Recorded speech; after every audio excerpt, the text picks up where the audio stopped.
మీ తాకట్టు బంగారాన్ని విడిపించిన 30 నిమిషాల్లో క్యాష్ ఇవ్వబడును. కొమ్మూరి గోల్డ్. అమరావతిలో ఐకానిక్ ప్రాజెక్ట్ అమరావతి ఐకి మరొక అడుగు ముందుకు పడుతుంది.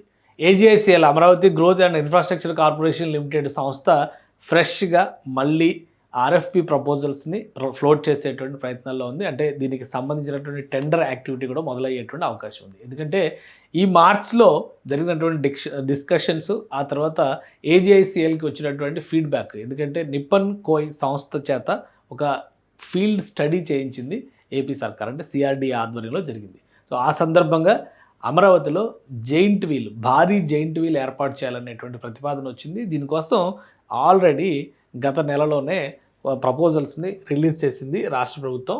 ఇది ఆ techno economic feasibility report AGICL ఆధ్వర్యంలో అమరావతి ఐ ప్రాజెక్టుకి సంబంధించి giant iconic observation wheel Nippon Koei సంస్థ మార్చి 2026లో ఇచ్చినటువంటి రిపోర్ట్ అనమాట. సో దీని ఆధారంగా ఒక ఆర్ఎఫ్పిని రాష్ట్ర ప్రభుత్వం రిలీజ్ చేసింది. ఎక్స్ప్రెషన్ ఆఫ్ ఇంట్రెస్ట్ తెలుసుకునేటువంటి ప్రయత్నాలు చేసింది.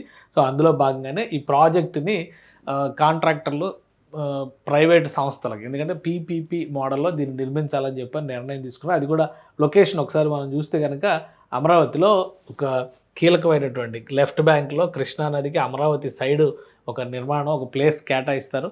ఇక్కడ ఎగ్జాక్ట్గా చెప్పాలంటే విజయవాడకి కృష్ణానదికి అన్నిటికీ కూడా కలిసి వచ్చే విధంగా ఇటు పున్నమి ఘాట్ కనిపిస్తుంది కదా, ఈ ఆపోజిట్ ఏరియాలో అంటే వెంకటపాలెంలో వెంకటేశ్వర స్వామి గుడి దగ్గర నుంచి చూస్తే ఈ ప్లేస్ ఒక్కసారి మనం దీన్ని జూమ్ అవుట్ చేసి చూద్దాము. ఒకసారి ఈ ప్లేస్ని చూస్తే కనుక ఇటు ఆపోజిట్ వచ్చేలాగా ఐకానిక్ బ్రిడ్జ్ నిర్మాణం, ఇక్కడ కృష్ణా రివర్ దగ్గర జరుగుతున్నటువంటి వెస్ట్ బైపాస్ నిర్మాణం అందరికీ తెలిసిందే. సో ఈ వెస్ట్ బైపాస్కి యువతల పక్కన వచ్చేటువంటి బ్లాక్స్లో వరుసగా ఇక్కడ చిన్న చిన్న ఐలాండ్స్ ఉన్నాయన్నమాట. ఈ ఏరియా మొత్తాన్ని కూడా ఒక టూరిజం డెవలప్మెంట్ ఆస్పెక్ట్లో చేసినప్పుడు ఇక్కడ ఒక 5 ఎకరాల స్థలాన్ని కేటాయించి ఆల్మోస్ట్ విజయవాడ గుంటుపల్లికి ఇటు అటు నుంచి చూస్తే గుంటుపల్లి, ఇటు నుంచి చూస్తే వెస్ట్ బైపాస్ నుంచి ఇటు వచ్చే విధంగా అనమాట. సో యాక్సెసిబిలిటీ ఉండేలాగా ఈ ప్రణాళికని రెడీ చేశారు. దానికి సంబంధించినటువంటి ప్రపోజల్స్ని ఇచ్చారు. అయితే ఎక్స్ప్రెషన్ ఆఫ్ ఇంట్రెస్ట్ సమయంలో పీపీపీ మోడల్, ఎందుకంటే 120 కోట్ల రూపాయలు ఖర్చు అయింది ఈ ప్రాజెక్టుకి. మొత్తం ప్రైవేట్ భాగస్వామ్యంతోనే చేయాలి.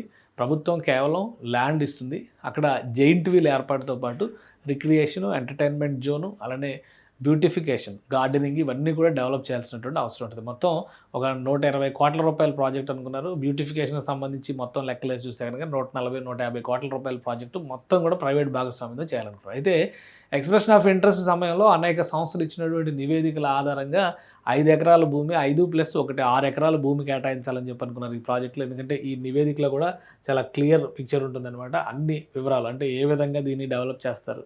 సో ఇది ఇక్కడ ప్రపోజల్లో ఇందులో చాలా క్లియర్గా key technical parameters, iconic observation వీళ్ళు 128 మీటర్ల హైట్ ఉంటుంది. అలానే 139 మీటర్ల గ్రౌండ్ లెవెల్ నుంచి ఉంటుంది. 28 air conditioned mechanically stabilised capsules ఇందులో ఉంటాయి. ఒక్కొక్క క్యాప్సిల్ కెపాసిటీ 25 మంది ప్యాసింజర్స్ని క్యారీ చేసేలా ఉంటుంది. 27 నిమిషాల పాటు అలా తిప్పుతుంది అనమాట ఇది గాల్లో. సో మొత్తం మీద రోజుకి 14 గంటలు రన్ చేస్తే కనుక 30 సంవత్సరాల్లో 3 లక్షల సర్కిల్స్, దానికి సంబంధించినటువంటి ఫైనాన్షియల్ ఎస్టిమేషన్స్ కూడా ఇందులో ఈ నివేదికలో పొందుపరిచారు.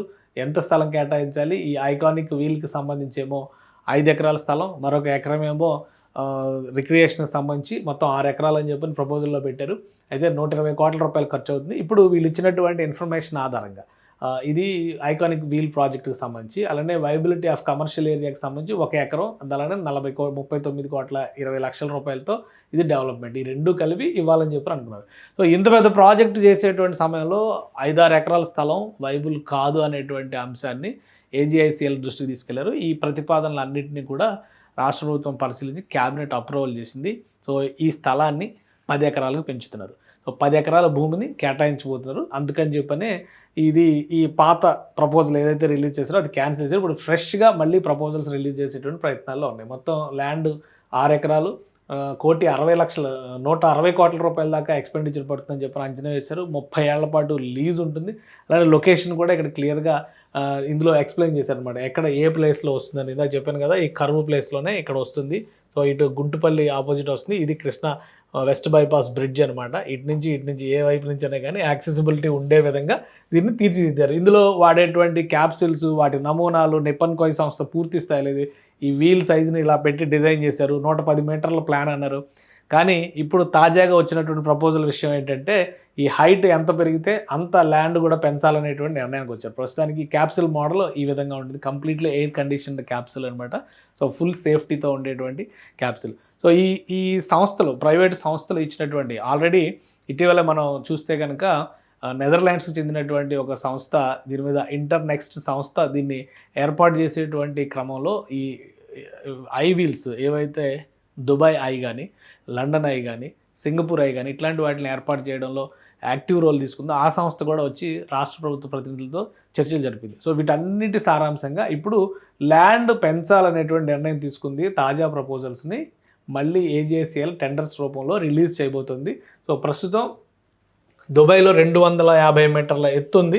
అంతకంటే ఎక్కువ ఎత్తులో ఏర్పాటు చేసేందుకు ప్రణాళికల్ని రెడీ చేస్తున్నారు. అంటే ఎక్స్పెండిచర్ కాస్ట్ పెరుగుతుంది, ల్యాండ్ వాల్యూమ్ పెరుగుతుంది, అక్కడికి తీసుకొచ్చేటువంటి రిక్రియేషన్స్ కూడా మారేటువంటి అవకాశం ఉంటుంది. Fresh tenders Dubai I versus Amaravati I అనేటువంటి కాంపిటీషన్ రాబోతుంది. దుబాయ్ ఐ 250 మీటర్ల ఎత్తుంది సుమారుగా. దానికంటే ఎక్కువ ఎత్తులో దీన్ని నిర్మించి ప్రపంచ స్థాయి ఆకర్షణగా దీన్ని మార్చాలని చెప్పని ఏపీ ప్రభుత్వం వివిధ సంస్థల నుంచి వచ్చినటువంటి అభిప్రాయాల మేరకు ఒక నిర్ణయం తీసుకుంది. సో తాజాగా కొత్త ప్రపోజల్స్ని మళ్ళీ ఏజీఐసీఎల్ ప్రపోజ్ చేయబోతుంది. టెండర్స్కి వచ్చిన తర్వాత 24 నెలల్లో కొత్త టెండర్స్ ప్రపోజ్ చేసిన తర్వాత గతంలో అనుకున్నట్టుగా 12 నెలల్లో ఏడాదిలోనే ఈ వీల్ అంటే అబ్జర్వేషన్ వీల్ లేదా అమరావతి ఐని వినియోగంలోకి తీసుకురావాలని చెప్పి రాష్ట్ర ప్రభుత్వం భావించింది. కానీ ఇప్పుడు సైజు పెరుగుతున్నటువంటి నేపథ్యం, అలానే చుట్టుపక్కల బ్యూటిఫికేషన్ చేయాల్సినటువంటి ప్రదేశం కూడా విస్తరిస్తుంది. 10 ఎకరాలకు పెరుగుతుంది. కాబట్టి ఈ ప్రపోజల్స్ అన్నీ కూడా కొత్త ప్రపోజల్లో రివైజ్ అవుతాయని చెప్పని చెప్తున్నారు. మ్యాక్సిమం ఒక వారం రోజుల్లోనే అమరావతి ఐకి సంబంధించినటువంటి కొత్త టెండర్ల ప్రపోజల్స్ని ఏజీఐసీఎల్ రిలీజ్ చేసేటువంటి అవకాశం ఉంది.